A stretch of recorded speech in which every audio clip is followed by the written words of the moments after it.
So lads, I mean this when I say this. I want all the Stephanie White apologists to come out. Because it's very, very clear that Stephanie White is not the right coach for Caitlin Clark. I don't mean this when I say this. I don't think Stephanie White's a bad coach. In fact, I think Stephanie White's a really good coach. The fact that she was able to pull off a Commissioner's Cup win with the roster that they had, she is a great coach. We are not going to slander Stephanie White's ability to coach right here, but we are going to question Stephanie White's ability to specifically coach Caitlin. What if the best shooter in women's basketball was told to stop shooting right when she's on fire? That's exactly what Caitlin Clark just revealed. Her own coach is reining her in during her hottest moments.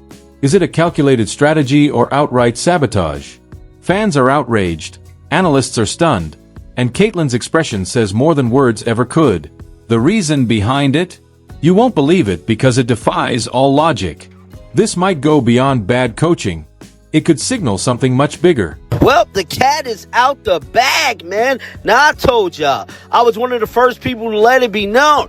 Head coach Stephanie White is so against Caitlin Clark. It's clear as day, and it's very much clear as day that this front office dropped the ball in hiring her to be Caitlin Clark coach. I'm telling you right now, Stephanie White do not want Caitlin Clark to shoot the ball. It's clear as day. She want to run this motion offense. And quite frankly, Caitlin either need to get the hell out of Indy or the front office need to make it their business to hire a new coach, man. This is the exact nightmare fans feared. Caitlin Clark, the most electrifying scorer in women's college basketball history, finally gets the keys to the franchise, only to be told, drive the speed limit or maybe just park it. The Fever drafted a Ferrari and locked it in the garage behind a broken-down minivan. This isn't what we signed up for. No one tunes in to watch Caitlin Clark play it safe. They came for the deep threes, logo launches, and jaw-dropping highlights, not dribble handoffs and the occasional polite jumper. Let's take a listen to this. This is, by the way, during the New York Liberty game. This is during the New York Liberty game. During the Liberty game. Let's take a listen. Or, well, sorry, not during, about the Liberty game. This is the game where Caitlin Clark hit five threes in the first half. This is the game where Caitlin was on like an all-time heater and then randomly she just stopped shooting. Like, that is the thing. That is the thing that happened. She randomly just stopped shooting while she was on an all-time heater. She was on an all-time heater and she just randomly stopped. And here's the irony. It's not that Caitlin Clark is playing poorly, she's doing everything she can within the system she's been duct-taped into. But when the offensive playbook looks more like a Sudoku puzzle than a strategy, what exactly are we expecting somehow? This team took the NCAA's all-time leader in points and assists and turned her into a side dish while the main course stands in the corner waiting for a reset pass. I had a film breakdown prepared today, but I'm actually going to go a different direction. This is a rant because we have to talk about the state of this Indiana Fever team, and I'm here to bring the reality to all you Fever fans. This team is not a championship team. They're not a championship team. They're nowhere near close to a championship team because every team that is a championship team can play defense. This Indiana Fever team has no defense, and that's like the farthest of their problems. Their offense looked really bad today, and Caitlin Clark obviously didn't shoot the basketball well, but I'm not going to blame this loss on Caitlin Clark, even though obviously they would have won if she would have shot the ball well. My whole thing is you were up when Caitlin Clark wasn't shooting the ball well. You had a double-digit lead in that first half while Caitlin Clark was clanking every single three. The Fever didn't just draft Caitlin Clark, they drafted a movement. Millions of fans, sold-out arenas, and a media frenzy that lives and breathes every moment she's on the court. And yet, somehow, the one person who's not fully on board this hype train is her own coach. Now that's a plot twist nobody saw coming. Caitlin Clark, man. Now, Caitlin Clark went on Sue Bird podcast and dropped major gems, bro. She let it be known that Stephanie White do not want her to shoot threes. Yes, this is not clickbait. Oh, my goodness, guys. Check this out. So professionally, like that Liberty game, I feel like as a shooter, like when you see like 2 or 3 go in, especially like for me, like if I have 2 back to back in a row, like I'm probably gonna launch a third that maybe isn't advised by Steph, but like I gotta get it up. And then if the third goes in, like you're just hot. I think as a shooter, like your confidence just builds and builds and builds. It's just coming off your hand. Shooters shoot. It's a universal law, not just in basketball, but in life. And when the shooter is Caitlin freaking Clark, you don't tell her to dial it back. You don't ask her to play facilitator. You don't park her in the corner like a glorified decoy. You let her cook because even her bad shots have better odds than some players' layups. But no, just when she catches fire, Out comes the whistle and the clipboard like someone smelled smoke and called the fire department. Here's the kicker. This isn't just bad for Caitlin. It's bad for everyone. Fans don't want to watch a neutered offense where sparks get snuffed out before they ignite. They want fire. They want her to take over games, stare down defenders, and launch from 30 feet like gravity is just a suggestion. That's what got people talking. That's what sold out arenas. That's what's fun. Instead, we're stuck watching someone try to win 54-52 in a league that's evolving past the Stone Age. You can be a defensive guru. You can love the grind. You can dream of 20-second possessions and suffocating switches. But if your defensive mindset starts bleeding into your offense, it's a problem. Right now, it feels like the Fever's coaching staff is trying to defend themselves from their own superstar as if Caitlin is the threat and they're desperate to contain her. Make a decision. Y'all want to keep making all this damn money off me, or do y'all can make money off her being a coach? Pick one. Pick one. What are we doing here?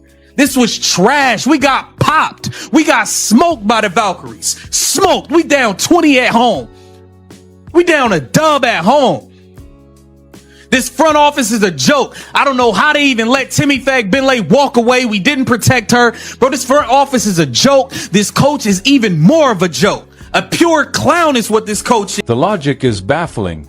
You bring in the biggest offensive weapon in years, and instead of building the offense around her, you ask her to fit into a system designed for who exactly no one knows. Because nothing about this system screams modern basketball. It screams caution. It screams fear. It screams, let's just keep it close instead of, let's win by 20 and break the internet. And how weird is it that every time she starts heating up, every time she sinks a couple quick threes or takes control of the tempo, she's suddenly benched or the plays get rerouted. It's like clockwork. You give her the green light, then step back. You don't try to mold her into something safer or more system-friendly. You let her do what she does best. Shoot, score, energize, and win. The idea that she needs to develop under this system is laughable. Caitlin Clark was plug and play from day one. She wasn't a project. She's already fully developed. Why not? Stephanie White, why not? It always works. Two defenders are always going to go with Caitlin Clark. There should never be a play where Caitlin Clark brings the ball up the court and then she passes it and she runs off the playoff ball. Every single possession, there should be a screen, whether it be a Leah Boston, whether it be a Kelsey Mitchell who's going to cut, whether it be Natasha Howard, literally any player. They set Caitlin Clark a screen at the top of the key, and off that, your whole offense should function. I don't care what Stephanie White wants to do with this motion offense thing. Literally, all you have to do every single time you have a practice is worry about what to do after the double. But they're treating her like a prototype, as if we're in year zero of a 4-year rebuild and she has to slowly earn the right to shoot. Meanwhile, other players are out there missing wide open shots like they're auditioning for a renovation project, but Caitlin knows she has to earn it. She has to defer.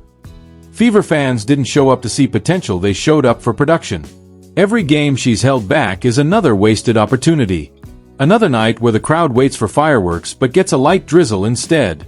And it's not because Caitlin isn't capable, it's because she's playing chess in a game of checkers. At some point, someone's got to say it. Maybe this coach is phenomenal on defense, but lots of steps, no results, and someone always ends up confused. It's like trying to use a rocket launcher to dig a hole. Sure, technically possible, but you're definitely not using it right, and you're probably making a mess. Caitlin is that rocket launcher. You aim her at the rim and let it rip. Stop asking her to pass 7 times before launching a contested mid-range jumper no one wants to see. It's late last year in November when the Indiana Fever hired Stephanie White. I never thought I'd be saying this right now, only 19 games into the 2025 season, that it's time for Stephanie White to go.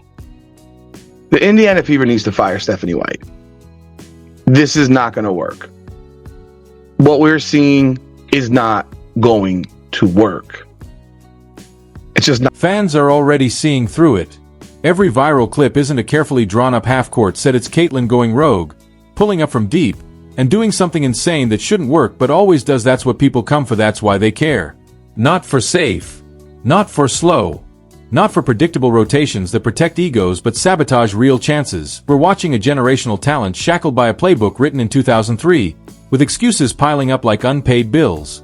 How long before they tell her to play center, or maybe to stop shooting altogether and just focus on inbound passes? Maybe next week she'll be on towel duty as part of her development arc. The absurdity writes itself. Meanwhile, other teams are salivating, watching this disaster unfold, dreaming of what they could do if Caitlin was on their squad with a coach who actually wants to score, a coach who truly understands what they have, because this isn't about play calling anymore.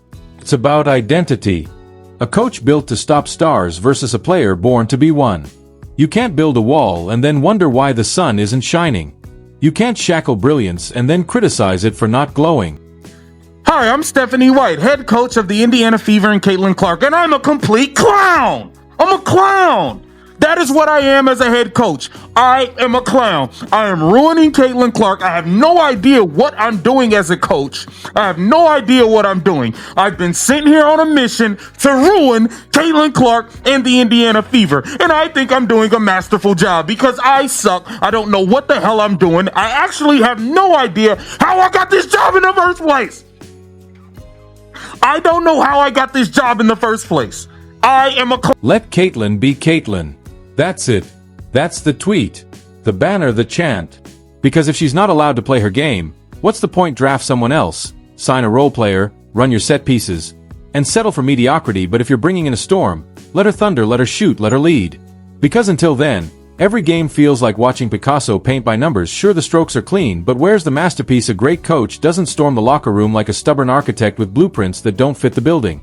You build the system around her because she's not an interchangeable piece. She's the nuclear core of the offense just waiting to explode. This isn't high school JV where everyone learns 3 plays and anyone who colors outside the lines gets benched. This is the WNBA. The whole point is to win. And winning comes from spotting what works and riding it until the wheels fall off. Right now the wheels aren't just on their custom chrome, LED lit, and spinning like a TikTok trend. So Caitlin Clark and Indiana Fever fans are having a meltdown about they god Stephanie White that they wanted so bad, man. So I've been seeing the takes, man. So now they want Caitlin Clark to demand a trade, or they want the front office to pick between Caitlin Clark and Stephanie White, man. I'm not gonna say I tried to tell y'all, man, but it's just like, I was trying to tell y'all, man, like Stephanie White is not this god that y'all was making her out to be, man. You know, Christy, like I'm not even here. And instead of letting it roll, someone's slamming the brakes every time it picks up speed. The greatest coaches in history aren't system worshippers, they're player whisperers. They don't walk in thinking they've got it all figured out. They listen. They watch. They adapt. You think Phil Jackson came into Chicago with a triangle offense tattoo, telling Michael Jordan to be a team player first? No way. He gave MJ the framework to explode within the system. But here, they're like, let's see if we can mold her into a pass-first floor general who averages 8 points a game and makes everyone else look good. Spoiler alert. Nobody came for that.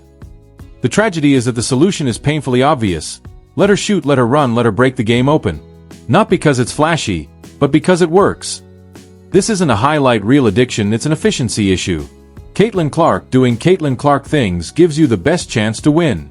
Every time she's allowed to go off script and just play basketball, the team looks alive. The ball moves faster. Spacing improves. Defenders panic.